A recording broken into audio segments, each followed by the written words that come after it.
나는 밀리터리 덕후다. 본격 밀리터리 팟캐스트 밀떡을 시작합니다. 정치와 함께 편해 밀떡. 바로 안녕하세요, 박찬준입니다. 안녕하세요, 놀러온 남자 정명섭 정작입니다. 예월간 플랫폼 홍편입니다. 네, 이렇게 밀떡이 시작됐습니다. 이번에는 시선을 네. 한반도, 네. 뭐 동북아 지역으로 한번 가보죠. 돌려봤습니다. 네, 역시 이번에도 좀 예측을 해보는 네. 건데요. 가까운 미래죠. 2030년이라고 가정을 해보겠습니다. 2030년이 되었을 때 동북아의 공군력을 한번 예상을 해보고 우리가 어떠한 변화가 있는지를 한번 알아보도록 하겠습니다. 우선 2030년이 되면 중국부터 가볼까요? 중국은 젠 20이 거의 그 100대 이상은 그렇겠죠. 뽑아내서 그들의 그 5개 전구의 주요 항공사단에 한 개 대대씩은 배치를 할 겁니다. 그리고 아마 그 전에 저 때때로 나왔던 FC-31이라는 그 왜 좀 작은 스텔스기. 네, 그것도 젠 또- 31이라고도 그렇죠. 하고. 그것도 네. 혹시 또 추가 생산과 배치에 진행됐을 네, 수도 있죠. 가능하죠. 그 시점이면. 네. 제가 궁금한 거는 중국에서 젠 20을 지금도 충분히 뽑아낼 만한 여력이 있을 텐데 좀 미리 뽑으면 안 돼요? 일단은요. 그것이 그 제대로 되려면 예. 엔진 부분에 대한 그 음. 신뢰성이 있어야 돼요. 아직도 중국제 엔진의 그 내구성이 떨어져요. 그렇죠. 그렇기 때문에 양산을 못 하고 있는 거예요. 양산을 좀 못 하고 조금 딜리버리를 하고 있는데 그렇다고 해서 러시아처럼 아예 양산이 중지되거나 그런 게 아니에요. 계속 양산을 하는데 양산의 어떤 그 규모나 폭을 예상보다는 줄이고 있는 그렇죠. 편이죠. 말 그대로 수작업인 거죠 지금은. 뭐 전투기야 다 모든 수정하긴 전투기가 한데. 수작업입니다. 어. 자동 전혀 없습니다. 발로 하는 거 한 번쯤은 있지 않을까 이렇게. 발로 해보세요. 아니 근데 2차 세계대전 때 그 영상들 자료들 보면 공장에서 막 찍어내잖아요. 보통 전투기가 그렇게 만들어지. 근데 2차 세전 때도 수작업이었어요 원래는. 그 수작업인데 워낙 많은 사람이 동원이 돼서 하니까 빨리 만들어진 거. 빨리 만든 거지. 우리도 전시가 되면 이거는 이제 그 물자 동원령에 나와 있지만 우리가 밝힐 수는 없는 거지만 많은 민간 공장이 군수 산업화됩니다. 그래가지고 라인을 깔아버려요. 그래서 예를테면 대한항공에 지금 조립을 하고 있거나 어떤 부품을 생산하는 그런 라인 전부 전투기 생산 라인으로 바꿔버립니다. 설계 자체는 카이가 갖고 있으니까 뭐 그런 게 있지만 아무튼 어찌됐든 그 양산과 그 소폭의 양산은 그들의 전략에 의해서 이루어지고 있고요. 홍 필장님 말씀하신 대로 그 젠 31도 물론 있을 거고요. 주력은 역시 그 SU-30 MK 계열이고 그리고 젠 11 계열들이 그렇죠. 많이 있을 거예요. 그런 상황인데 단 한반도의 투입은 2개 전구에 있는 6개 항공사단이 투입이 될 거다라는 정도고요. 대한민국을 한번 보죠. 대한민국은 그쯤 되면 지금 우리 KF-X는 양산이 된다고 그렇죠. 보고 네. 양산이 종료 시점입니다. 그러니까 120대는 일단 확보한 상태라고 네, 하죠. 뭐 혹자들은 계속 F-16에 대한 그 대체가 있어서 300대까지도 보지만 120대가 계획돼 있고요. 어쨌든 2030년 시점에서 F-16 대체까지 못 만듭니다. 네, 그렇기도 하고 우리가 F-16을 지금 F-16V급으로 개량하고 업그레이드하는 그렇죠. 이유가 바로 2030년에도 주 전력으로 쓰기 위해서 그렇고요. 그 KF-X 양산이 종료된다고 했잖아요. 그렇죠. 그러면 성공을 만약에 했다는 가정하에 그 성공했다는 의의가 있을 거 아니에요. 의의는 너무 대단한 게요. 그럼요. 우선 그 우리가 그 강점을 갖고 있는 유도 무기 분야에 마음 놓고 인티를 할 수 있습니다. 그 공대지 무장, 공대공 무장도 이제는 우리 입맛에 맞게 인티가 되고 그 다음에 항전 장비의 업그레이드도 계속 이왕의 개발을 성공했으니까 뭐 당연히 이게 양산이 되는 시점에는 차기 항전 장비들을 당연히 연구하고 있을 거예요. 지금도 버전이 탐색 개발 단계에는 분명히 있습니다. 그런 것들이 계속해서 발전될 거고 일단 자주국방이라고 하는 자주국방이 좋은 의미도 있고 뭐 혹은 안 좋은 의미도 있지만 좋은 의미의 자주국방이 분명히 공군력에서는 이루어질 거고요. 이것은 반드시 성공해야 돼. 지금 우리 도안이면 뭐거든요. 만약 이게 실패하면 큰일 납니다. 한국 들어올 도입 기체들도 마땅한 게 없어요. 35는 너무 비싸고. 아니, 너무 네. 많은 돈을 소모했기 때문에 뭘 사기도 힘듭니다. 네, 공군력 자체가 무너집니다. 그러니까, KF-X는 뭐 강조를 그렇죠. 여러 번 했지만 단점보다는 성공했을 때 단점보다는 장점이 훨씬 많다. 그렇게 보시면 되고 그 외의 전력들 우리가 갖고 있는 F-15K 전력 그대로 있을 거고요. F-35A와 혹은 F-35B까지도 2030년이 아직 B는 안 들어왔을 거예요. B는 안 들어왔다. 전력화는 안 됐을 겁니다. 최소한. 저는 가능하다고도 보는 게 비행단을 일단 그 운영을 하기 시작해야 항모에서의 운영도 되거든요. 그런 과정 물론 뭐 이것이 뭐 F-35A에 그 계속 후속이 들어왔을 수도 있는데 가정을 일단 근데 거죠. 2030년이면 설령 F-35B를 도입을 확정을 했다 쳐도 아직 그게 납품이 인도가 안 됐을 확률이 높아요. 그 시점이면 아직은. 시작이 됐어도 아직 비행단만 편성이 돼가지고 전력으로 구성이 되기 힘든 상황?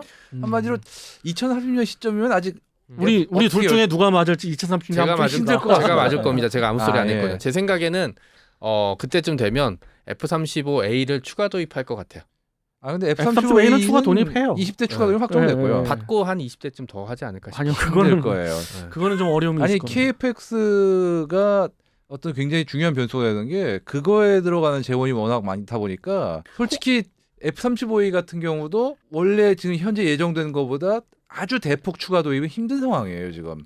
그러니까 일단 기체 도입은 KF-X 외에는 일단 소폭 이루어지는 정도 생각해야 될 겁니다. 그러니까 우리나라는 그러니까 그 시점쯤 되면은 KF-X가 이제 120대 완편 정도 되는 거 그렇죠. 수준이 이제 플러스가 되는 거네요. 네. 근데 그 대신 팬텀과 F5는 완전히 사라져 있고 네. 그다음에 그러니까 지금 F-15K, F-35A 그다음에 KF-X, F-16 이렇게 네 종류가 일단 전투기가 되고 FA-50은 뭐 워낙 전투기로 취급하기 워낙 미약한 전력이라 네. 좀 일단 제외하도록 하겠습니다. 미약을 사실은 그게 그 BVR 전력을 그런 능력을 집어넣으면 그렇게 미약하지도 않는데 우리가 아직은 일부러 아니니까요. 아직이 아니고 우린 어차피 안 할 겁니다. 힘들어요. 이 사실은 여러분들이 한테 좀 말씀드리면 공군도 미래에 대한 그 전략 구상을 고민이, 다 해놓은 네. 겁니다. 왜 KF-X는 어떤 역할을 하고 있고 F-15K는 어떤 역할을 해야 되고 F-35A급은 어떤 역할을 해야 되는가를 정해놨어요. 그래서 많은 분들은 이렇게 비교하죠. 일본이 뭐 F-35 계열을 도입해. 142대를 그 당시 2030년이면 보유하는데 우리가 그제서 뭐 60대가 될지 뭐 60대 플러스 알파가 될지 모르지만 하여튼 그 정도 수준이면 절반 수준이지 않느냐, 절반도 못 미친다. 그럼 우리가 게임이 안 되지 않느냐 이야기하는데 그런 비교는 힘들죠. 네, 혹자들 그런 얘기하는데 그게 아닙니다.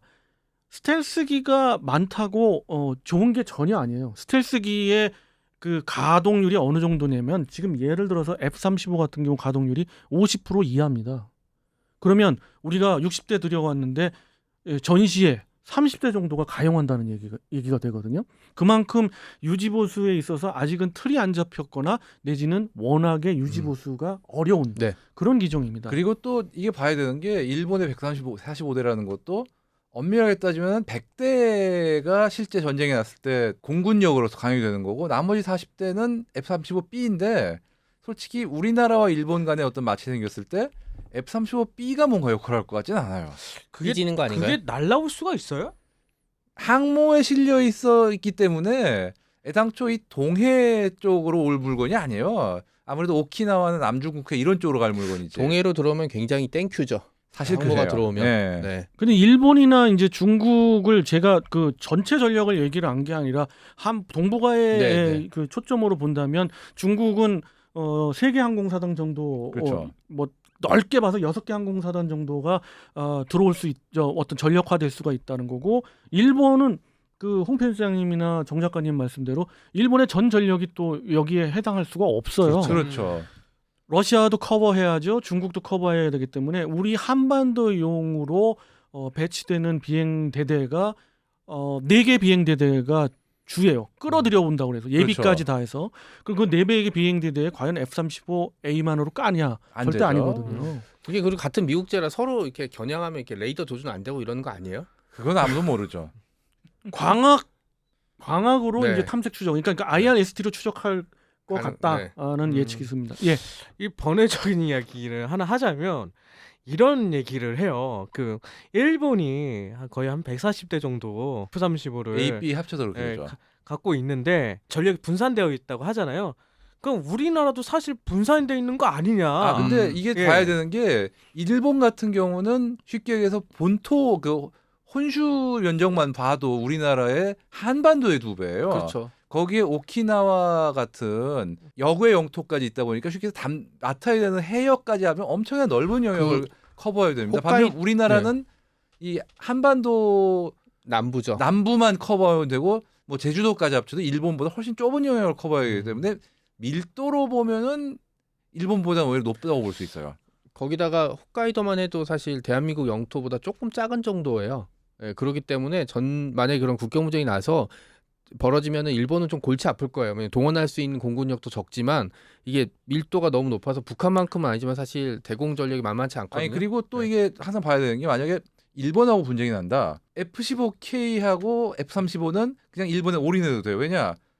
F-16V 정도만으로도 북한 공군이 딴만 못 푼 게 일단 망언은 돼요. 그러면 북한 전력은 그때쯤이면 어떻게 박물관. 박물관. 사실 그 재래식 그 공군력으로 봤을 때 북한은 투자가 멈춘 지 상당한 몇십 년이 됐거든요. 그리고 가장 최신의 기체라 봐야 미그 29인데 그죠? 네. 미그 29를 계속 그때 당시까지 끌고 갈 수는 있겠죠. 그렇지만 부품은 그 세계 시장에 조달이 되니까 블랙마켓에서. 네. 꾸역꾸역 조달을 하겠지만 그 가동률은 계속해서 떨어질 수밖에 아니 없는 쉽게 거예요. 얘기해서 2030년에 과연 북한 공군이 실제로 운용할 수 있는 전력이 100대가 넘냐 안 넘냐가 전 제일 걱정이에요. 이게 많은 사람이 간과하는데 저 걱정이랄까 궁금해요 진짜. 북한이 이제 비대칭 전략으로 이제 핵을 개발했잖아요. 개발된 비용이 사실 어마어마하게 많이 들어갔고 이걸 또 유지하는 비용도 만만치 않기 그렇죠. 때문에 가장 많이 이제 그 뺏긴 게 저는 개인적으로는 공군이라고 보고 공군이죠. 있거든요. 어차피 북한은 지금 공군력을 비용과 시간을 들여 투자해봤자 우리나라 공군력에 사실은 비교가 안 되거든요. 지금 네. 그 미그 29 네. 맞아. 지금 세계 비행대대 그것도 걔네들의 비행대대는 12대밖에 없는 비행대대거든요. 그리고 도입 기체 전체가 다 추락이나 어떤 그 부품에 대한 그 오남용으로 망실이 되진 기체가 없다는 가정하에 그나마 12대 세계대대를 유지한다는 거예요. 근데 그럴 리는 없거든요. 그렇다면은 이것은 거의 다 쓰러져가는 공군력이다 보아서 저는 이제 열애하려고 그랬는데 우리 저 김 PD님이 네. 얘기를 하셔서 얘기가 됐고 느낌상 뭐 미국 사막에 있는 미국 사막이 차라리 나요. 그게 나요? 그러니까 예, 미국 사막은 이게 상당수는 나중에 쓰려고 보관한 거지 버려놓은 게 아닌데 북한은 그냥 지금 방치 상태인 기체가 굉장히 많을 거예요 지금. 스크랩 처리를 해가지고 알막에 네. 뭐 수백 대가 있죠.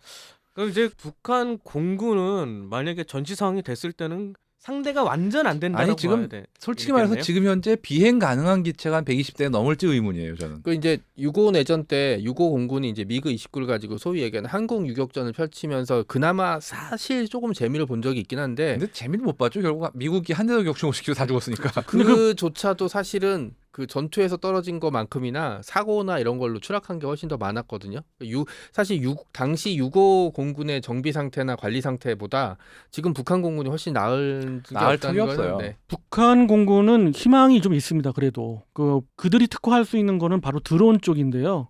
무인기를 그 중국이 워낙 그 무인기 기술이 이제 올라왔기 때문에 중국이 값싸게 북한을 위해서 판다든가 이랬을 때 무인기 전력을 동원할 수가 있고 그리고 모든 그 전력이라는 건 절대 얕잡으면 안 돼요. 120대가 그건 아닙니다. 그건 아니고 지금 미그 15만 하더라도 뜰 수는 있어요. 다 할 수는 있는데 그것이 그 자살 공격에 다름없고 그리고 아까 그 일본이 이제 중요하니까 네, 그렇죠. 일본 설명을 마지막으로 조금 드리면 일본이 김 PD님이 왜 이렇게 분산됐냐는데 면적 얘기를 많이 하셨어요. 면적 물론 그렇습니다. 그렇지만 일본 면적에 조금 적은 면적이 통일 독일이거든요. 근데 통일 독일은 분산이 안 돼 있어요. 그 이유가 일본은 섬나라인데다가 길게 늘어져 있단 말이에요. 그렇죠.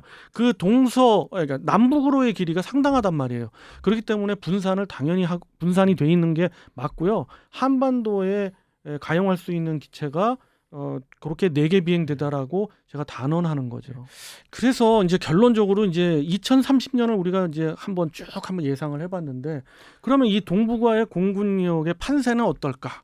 간단히 결론들을 한번 내주셨으면 좋겠어요. 사실 중국을 이제 우리나라가 이제 플러스된 요소들이 있죠. KF-X가 120대 추가가 되고 이제 그때가 돼서 얘기한 대로 무장 통합이 된다면은 사실 별의별 미사일들이 다 날개 밑에 달리기 시작할 거거든요. 그게 뭐가 될지는 저 개인적으로 굉장히 기대가 되고 있는데 반면에 이제 일본 같은 경우 이제 다시 2030년이었죠. 10년밖에 안 됐기 때문에 다른 나라들은 뭐 추가할 수 있는 공군 전력이 이제 우리나라의 KF-X처럼 이렇게 늘어나는 뭐 일본의 F3가 그때 뭐 실전 배치되거나 뭐 그럴 리는 없을 테고 그다음에 이제 중국의 변수가 저는 이제 젠 20이 이제 생각보다 성능이 안 좋을 때 대체로 이제 젠 31을 사용할 거냐라고 하는 요소인데 그것도 사실 체급을 생각하면 좀 아닐 것 그렇죠. 같고 네.